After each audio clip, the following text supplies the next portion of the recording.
Okay, today I'm in London with Director of Trading Director, for Pinnacle Bookmakers, Michael Blume. Michael, thank you very much. Thank you for agreeing to talk to us. Yeah, can we go into traders? What do traders do? What are they responsible for?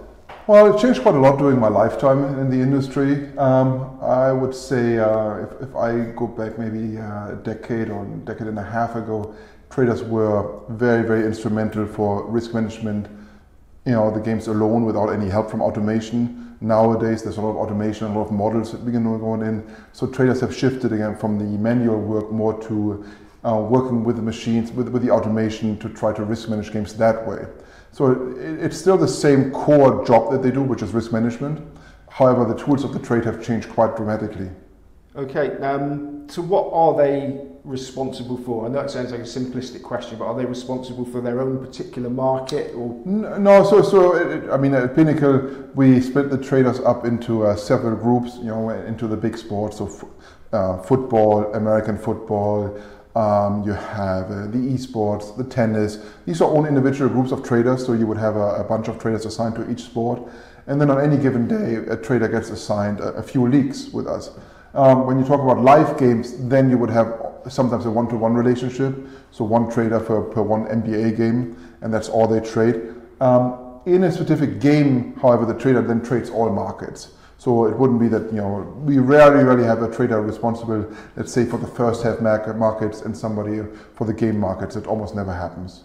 Okay, so what qualifications are you looking for when you employ a Pinnacle trader? So that's a question I've been asked 1,000 times. So obviously there is no formal training for being a trader. So what are good starting points for being a trader? A guy who likes punting, that's certainly a good start. Someone who understands the betting markets. Math, statistics, something from that. We have had good success with hiring people who are avid game players. Might be chess, might be backgammon, might be any other game.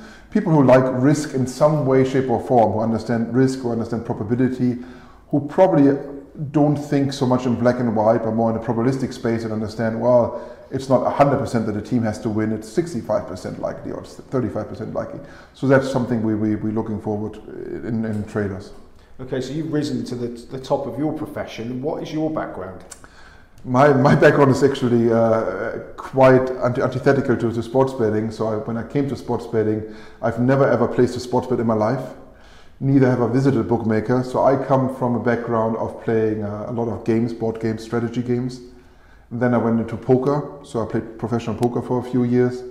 I was what people probably now call a bonus hunter for casino online. So I did a lot of casino bonus hunting. So I always was in the gambling space, just never in the sports betting space. And I came to Pinnacle as a brand new guy off the street, but as somebody who understood game theory and game optimal plays quite well. And thus, I started Pinnacle and worked my way up. Okay, so what made you gravitate to the bookmaking industry?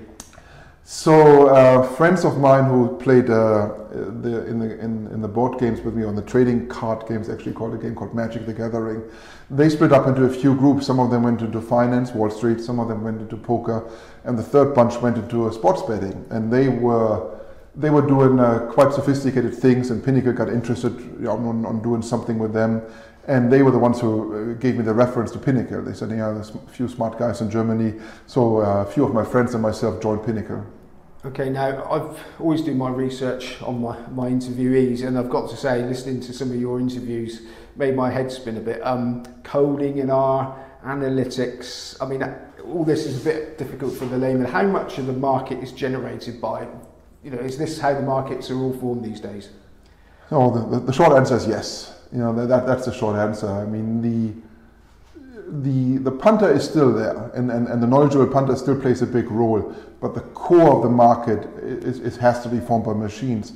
And the reason is not so much that punters couldn't do it, it's mainly because they couldn't keep up with the sheer amount of games we offer.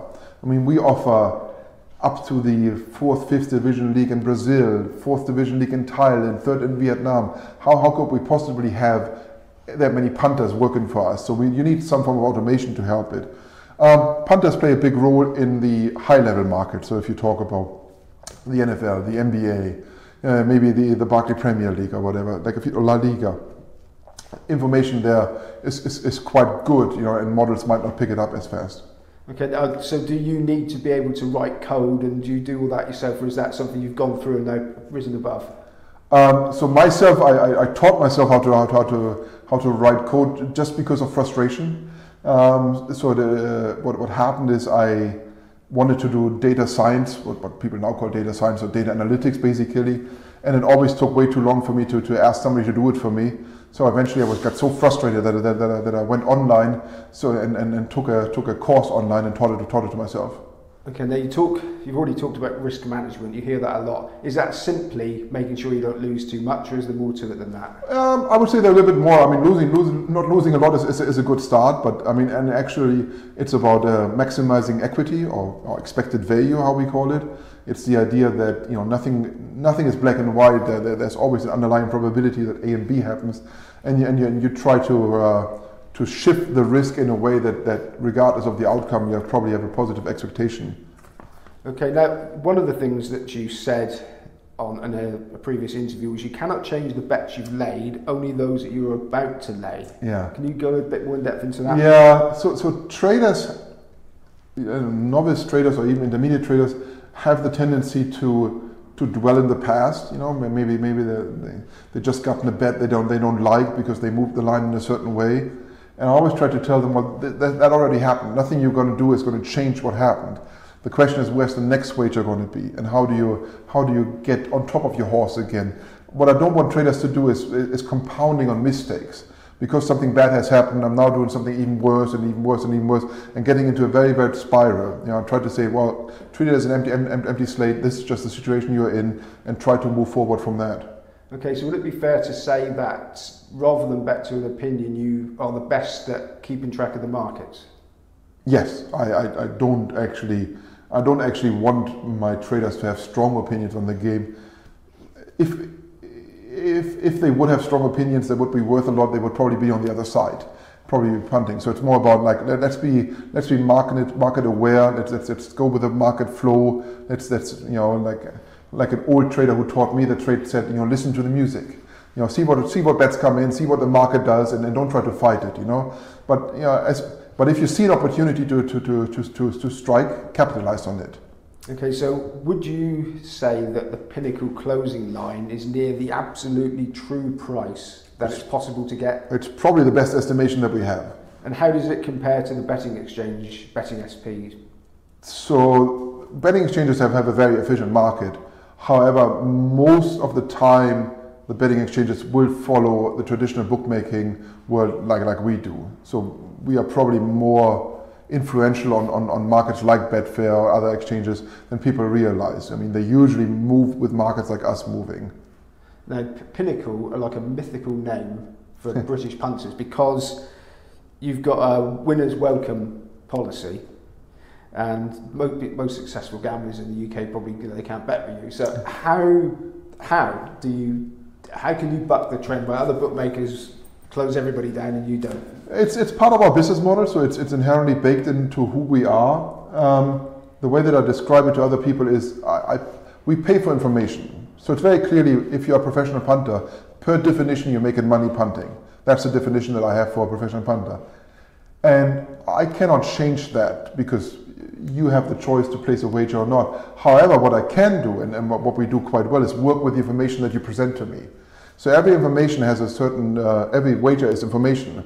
And what we do is, if we get a professional punter in places of wager, we try to then optimize the line and try to make money off the future wagers. Okay, and I've got a few more questions about that later. I've heard you talk about that before, but you allow people to bet into huge figures, even in millions in cases, is that correct? That is correct. So you bet to low margins and high limits and let punters win. Does that make life a lot harder for the traders who don't have the blunt instrument option of just getting rid of the winning punters? Yes, but that being said, is most of my traders never knew a different world. So it might be very, very hard if you come from the world of being able to stake factor or kick people out. This is never given in Pinnacle. From day zero, you come in and just say, well, this is the game, this is how it's being played. Try to play the game the best you can. So if you never have this big option of kicking people out, I think you have to live with the reality. It has forced our hands many times. So what can happen is that some punter finds an edge or something that exists and starts making a lot of money, and then all of a sudden it shifts our entire priority list. We now have to get our modeling team on top, our trading team on top, and say, okay, what is this punter doing? Why is he doing it? And how can we prevent it in the future? Yeah, that's, if you keep preempting my questions, the next question was going to be, how long a history of a punter do you need before their business is treated with the sort of respect that you've just described? Very little, surprisingly, and that has to do with us being very market aware. So you try to understand exactly, okay, how does this bet play into the market? Does this bet make any sense? Is this a good bet? Is this a bad bet? Obviously, we don't get the sample size that we need to do traditional statistical analysis. Might be 10,000 wagers. Who's placing 10,000 wagers at one bookmaker? There's very few that actually do it. So it would take too long. So we're trying to take some of the wager information and see, okay, well, does this make sense? Is this the pattern that a good punter would have? And would you have an idea about, if you got a new client, would you sort of do research and try and find out who they were? No, and that's not feasible in our world. Okay, what percentage of your punters would be winners? Would be winners? No, what percentage of your punters are winners? I don't know the figure. And does the fact that they win mean that you still get far too much wrong, or is it all about the closing line? It's more about the closing line. As said, I mean, the information that professional punters have is not, I'm not privy to, right? They might have done like a tremendous amount of research on a specific league, maybe a second division league. They might know the players inside and out. I have 50, 60 sports that I offer. I cannot go in the depths that punters can go. Punters can specialize, can really research it, and I can't do it. So to me, it's not indicative of me doing something wrong. It's only the question of how do I work with information in the most efficient way. So would your Achilles heel be the lesser known sports, the lower down leagues? In some ways, for sure. However, the limits and the over-round margin is adjusted for that.